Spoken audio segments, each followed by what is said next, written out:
In this video I'm going to replace old soil pipe flashings to a tiled roof.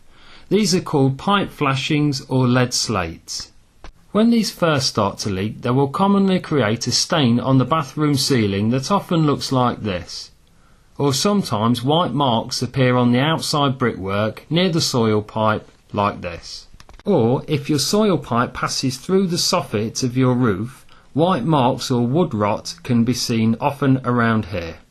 Today I'm going to be replacing this soil pipe flashing and correcting this badly fitted roof tile.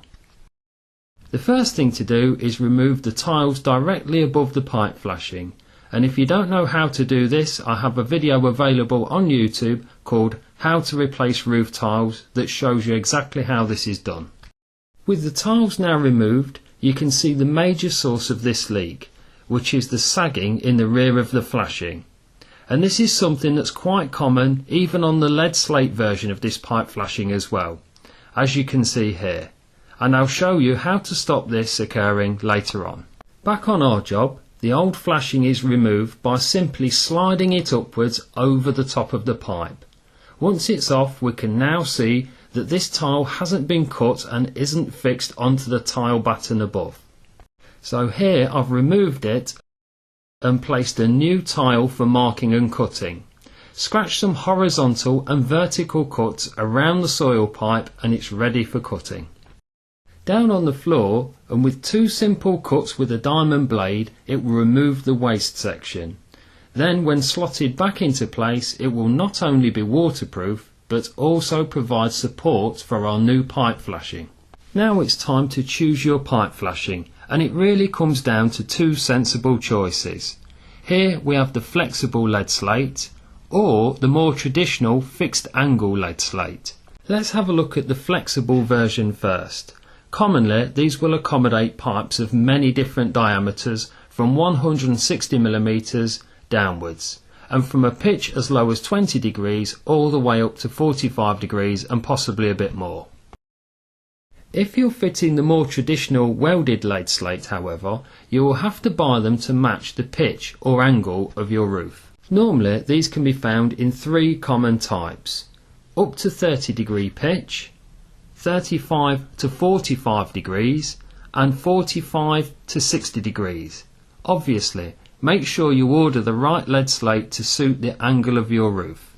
Here though, I will be fitting the one size fits all flexible lead slate. Marked on the top of the rubber bonded boot, you will see a series of numbered rings. These are pipe diameter settings.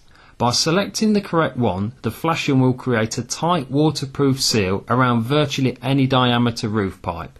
Here I will be using the outside marking and cutting it with a Stanley knife like so. Now just slide it over the top of your soil pipe. Now sometimes it can be tight, so it might be worth lubricating the flashing or the pipe with a little bit of soapy detergent and some water. This will prevent any damage that may occur by struggling. Next, we're going to prevent the sagging that we seen earlier.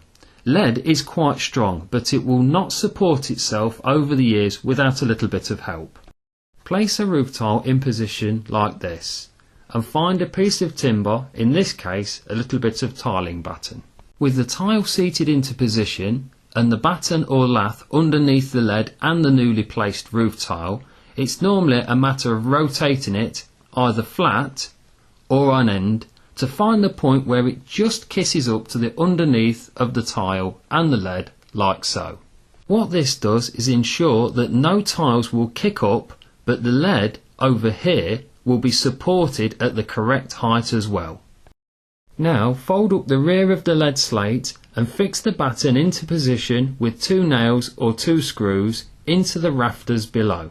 And by using the power of Photoshop to give us X-ray eyes, you can see how that works.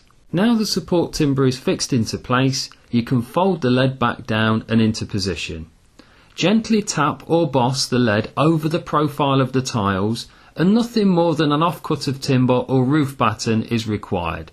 Very gently tap it with a light hammering motion, but be very careful, as you don't want to crack any of the tiles underneath at this stage. I know it's difficult to see here, but during the bossing process I've made sure that the areas highlighted here in red are higher than the remaining lead slate, and the lower spots seen here highlighted in blue is the path any water will be encouraged to use. Sometimes you can even bend the very edge of the top of the flashing into a simple upstand like this, or an upstand roll like this. That is if you're struggling for a lack of roof pitch or flashing height. With that stage all completed, it's time to retile the rear of the pipe. Here one of the tiles is seated into position onto the tile batten. Any cuts required can be marked and cut in the same fashion as before, and once the tile is cut it can be seated back into place. If your tiles have large profiles like this, it may leave bird-sized gaps underneath the tiles, like the one seen here. Mix up a little bit of mortar and place it onto the lead in exactly the same position as the profiles. Notice I've also kept the mortar back from the very edge of the cut tile. This is so that when the mortar cracks from the roof tile, through expansion and contraction in later years, water will not dribble over it into the cracks and create a potential leak, as it could with flush-faced mortar. Next, the tile is reseated on the mortar and the rest of the roof tiles are refitted to make good. For the final touches, I've fitted a soil pipe collar, which is optional in this case, but if you were fitting the traditional lead slate, this would be a necessity to stop the rain seeping into the very top of the pipe flashing and creating a leak. And finally, a bird guard if you've not got one. Well, that brings another video to an end. I hope this has proved useful in some way, and thanks for watching.